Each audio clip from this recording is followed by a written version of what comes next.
Friend, তোমরা সব কেমন আছো? আশা করি তোমরা সকলে খুব ভালো আছো। তো আজকে দিদিভাই একটা নতুন বলতে কি অনেক দিন পরে হলো আজকে এই রেসিপিটা। তো আজকে দিদিভাই তেলাপিয়া মাছ রান্না করবে। তেলাপিয়া মাছ কিভাবে রান্না করবে সেটাই তোমাদেরকে দেখাবে। পুরো ভিডিওটা না দেখলে তোমরা বুঝবে কি করে যে দিদিভাই কিভাবে তেলাপিয়া মাছ রান্না করছে। তো পুরো ভিডিওটা অবশ্যই দেখতে থাকো দিদিভাই কিভাবে তেলাপিয়া মাছ রান্না করে। তো এই দেখো মাছটা নুন হলুদ দিয়ে মাখিয়ে রেখেছি। এবার কড়াইতে ওদিকে আমার তেল গরম হয়ে গেছে। তো এবার তেলটা আমার গরম হয়ে গেছে। হ্যাঁ, এইবার আমি কড়াইতে মাছটা দিয়ে দেব। আজকে দিদিভাই রান্না করবে তেলাপিয়া মাছ আলু দিয়ে, সিম্পল ভাবে ঝোল করবে একদম। আলু দিয়ে আর সোয়াবিন রান্না করবে। তো আজকে এই রান্না করবে, আর কিছু না। তো এবার আমার তেল গরম হয়ে গেছে, এবার মাছটা আমি ভেজে নেব।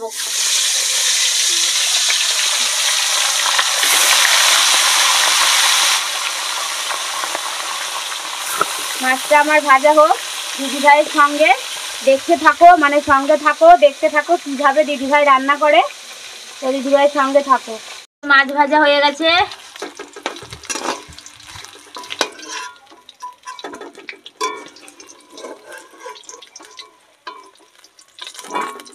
মাছ ভাজা হয়ে গেছে, এবার কটা লঙ্কা ভেজে নেবো হালকা করে।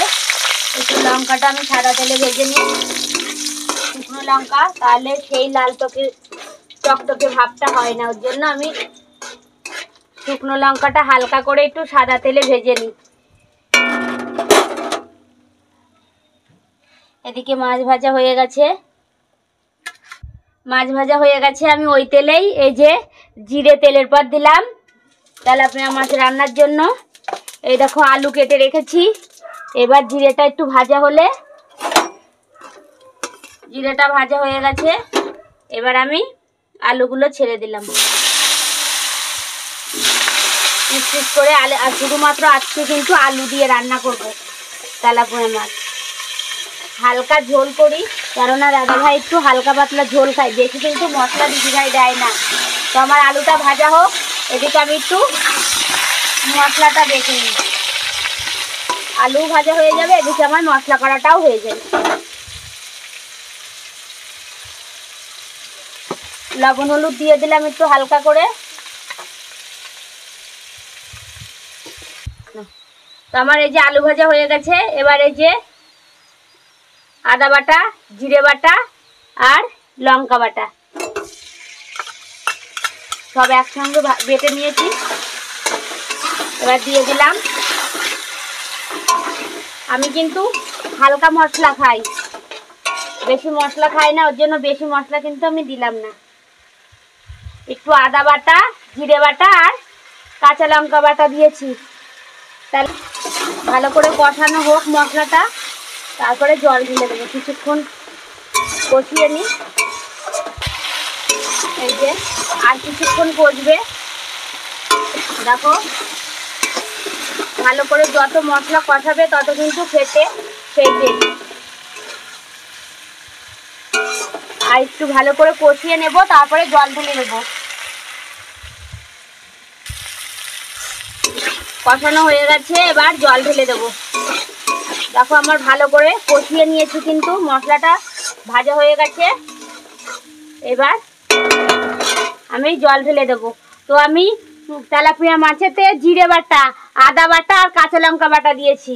তো আমার মশলাটা কষানো হয়ে গেছে, এবার জল ঢেলে দিলাম।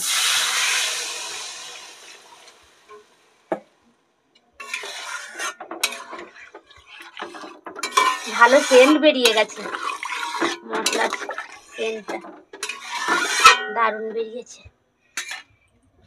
এবার একটু হালকা করে হলুদ দিয়ে দেব।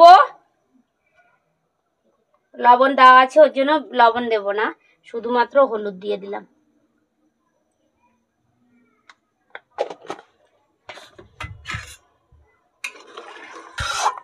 আমার ঝোল ফুটে গেছে, দেখো কি সুন্দর কালার হয়েছে। এবার আমি এই যে ভেজে রাখা মাছগুলো দিয়ে দেব।